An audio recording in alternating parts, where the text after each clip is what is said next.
கர்த்தரும் இரட்சகருமாகிய இயேசு கிறிஸ்துவின் நாமத்தினாலே பீஸ்ஃபுல் மினிஸ்ட்ரி சார்பாக உங்களை சந்திப்பதில் மிகுந்த மகிழ்ச்சி அடைகிறேன். இன்றைக்கு நீதிமானை குறித்து பார்ப்போமா? நீதிமொழிகள் 11:28 தன் ஐஸ்வர்யத்தை நம்புகிறவன் விழுவான், நீதிமானோ துளிரை போல தலைப்பார்கள் என்று சொல்லப்பட்டிருக்கிறது. ஐஸ்வர்யம், செல்வம்.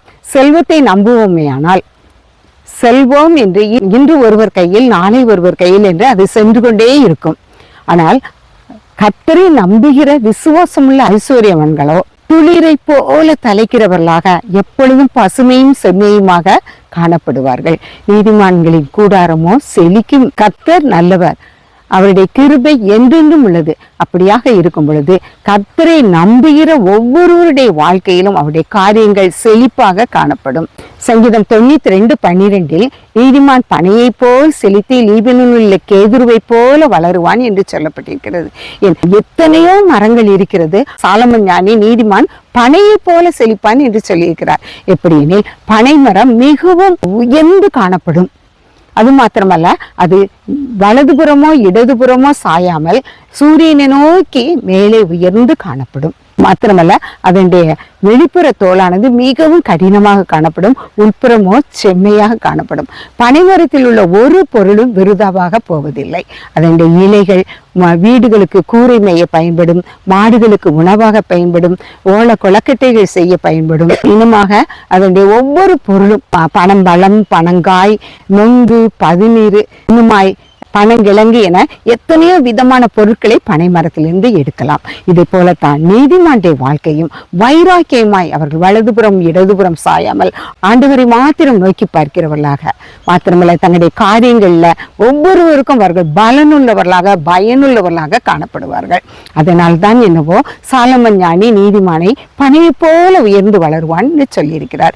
சங்கீதம் 34:15 கர்த்தருடைய கண்கள் நீதிமான்கள் மேல் நோக்கமாயிருக்கிறது, அவருடைய செவிகள் அவர்கள் கூப்பிடுதலுக்கு திறந்திருக்கிறது என்று சொல்லப்பட்டிருக்கிறது. நீதிமான்களுடைய வேண்டுதலுக்கு ஆண்டவருடைய செவிகள் திறந்திருக்கிறதாக காணப்படுகிறது என்று சொல்லப்பட்டிருக்கிறது.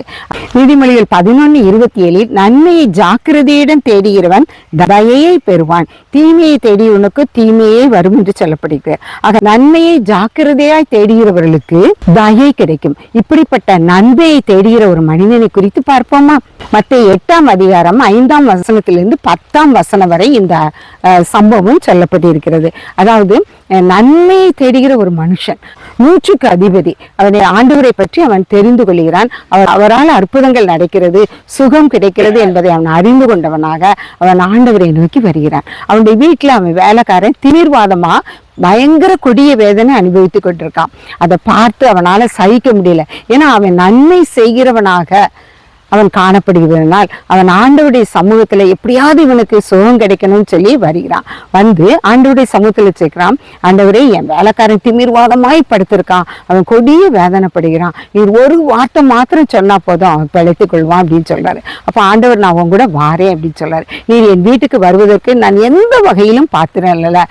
நான் போனா ஒருத்தன் போறான், நான் வானா ஒருத்தன் வாரான், நான் என்ன சொன்னாலும் செய்யறதுக்கு என் வீட்டுல வேலைக்காரங்க அவ்வளவு தூரம் இருக்கிறாங்க. ஆனா நீர் என் வீட்டுக்கு வர எந்த வகையிலும் பாத்திரம் இல்லை சுவாமி, என் வேலைக்காரனுக்கு நீர் எப்படியாவது சுகத்தை கொடுன்னு சொல்லி ஒரு வார்த்தை சொன்னா போதும் அப்படின்னு சொல்லி விசுவாசத்தோட அறிக்கை பண்றான். இவனுடைய விசுவாசத்தை பார்த்தவராக ஆண்டவர் என்ன சொல்றார்? ஆண்டவர் தன்னுடைய சீசர்களை பார்த்து சொல்கிறார், இஸ்ரவேலருக்குள்ள இப்படிப்பட்ட விசுவாசத்தை நான் காணல அப்படின்னு சொல்றாரு. ஆக ஒரு புறஜாதியான ஒரு 100க்கு அதிபதி, அவன் 100 பேருக்கு அதிபதியாக காணப்படுகிறான். அவன் வீட்டுல அவன் என்ன சொன்னாலும் சேவகர்கள் கீழ்ப்படுகிறாங்க. ஆனா அப்படிப்பட்ட ஒரு மனுஷன் ஆண்டவர் சுகம் தருவார்னு நம்பி நீர் என் வீட்டுக்கு வர வேண்டாம்னு சொல்லி அவன் என்ன செய்யறான்? தன்னுடைய வேலைக்காரனுக்கு சுகத்தை பெற்று செல்கிறவனாக காணப்படுறான். இன்னைக்கு நாம் எத்தனை பேர் இப்படி காணப்படுகிறோம்? நமக்கு சுகமானா ஆண்டவரே ஆண்டவரேன்னு கூப்பிடுவோம். ஆனா நம்ம வீட்டுல ஒருத்தருக்கு சுகம்னா கூட நம்ம அந்த அளவுக்கு ஆண்டவர் நோக்கி விண்ணப்பம் பண்றோமாங்கிறது கஷ்டம் தான். ஆனா இந்த 100க்கு அதிபதி தன்னுடைய வேலைக்காரன் மீது அக்கறை உள்ளவனாக அவன் சுகத்திற்காக ஆண்டவரை நோக்கி பார்த்தான்.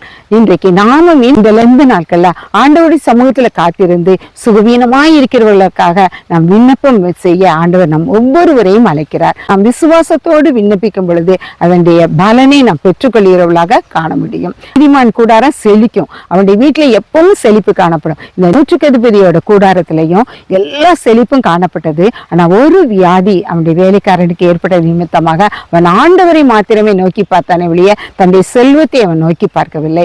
அவன் விருப்பம் நேரே ஆண்டவருடைய கரம். அதுபோல நாமும் கூட ஆண்டவரை நோக்கி நம்முடைய விருப்பத்தை நம்முடைய வேண்டுதலை செய்வோமே ஆனால் நாம் எல்லா காரியங்களிலும் ஜெயம் பெறுகிறவர்களாக சுகம் பெறுகிறவர்களாக காணப்படுவோம். கர்த்ததாமே இந்த வார்த்தைகளை ஆசீர்வதிப்பாராக. ஜெபம். எங்களை அளவில்லாமல் நேசிக்கிற அருமையான தகப்பனே, நன்றியோடு துதிக்கிறோம், சொஸ்தரிக்கிறோம்ப்பா. எத்தனையாய் நீதிமானின் கூடாரம் செழிக்கும் என்று சொன்னீரோம். நீதிமான் பனையை போல செழித்து லீபனோனிலே கேதுரை போல வளருவான்னு சொன்னீங்கல்ல சாமி. அதே போல ராஜா, நாங்கள் விசுவாசம் உள்ளவர்களாக உடைய சமூகத்துல நாங்கள் எங்கள் ஒவ்வொருவரையும் தாழ்த்தி அர்ப்பணிக்கிறோம்ப்பா. எங்களுடைய விசுவாசம் விருதமாய் போகாதவண்ணம் நீர் எங்களுக்கு அப்பா எல்லா காரியங்களிலும் சுகபலம் தந்து அப்பா நீர் எங்களை ஆசீர்வதிக்க வேண்டும் என்று கெஞ்சுகிறோம்ப்பா. உடைய கரத்துல நாங்கள் அடங்கி இருக்கிறோம். ஏற்ற வேலையிலே நீர் எங்களை உயர்த்தும் ராஜா. உடைய அன்பும் உடைய அரவணைப்பும் எப்பொழுதும் எங்களை சூழ வேலையடைத்து பாதுகாத்துக் கொள்ளட்டும். நன்மையினால் நிரப்பும். தாழ்த்தி உடைய கரத்துல அர்ப்பணிக்கிறோம். நீரே பொறுப்படுத்த வழி நடத்தும். இயேசுவின் மூலம் ஜெபங்களும் நல்ல பிதாவே. ஆமேன், ஆமேன்.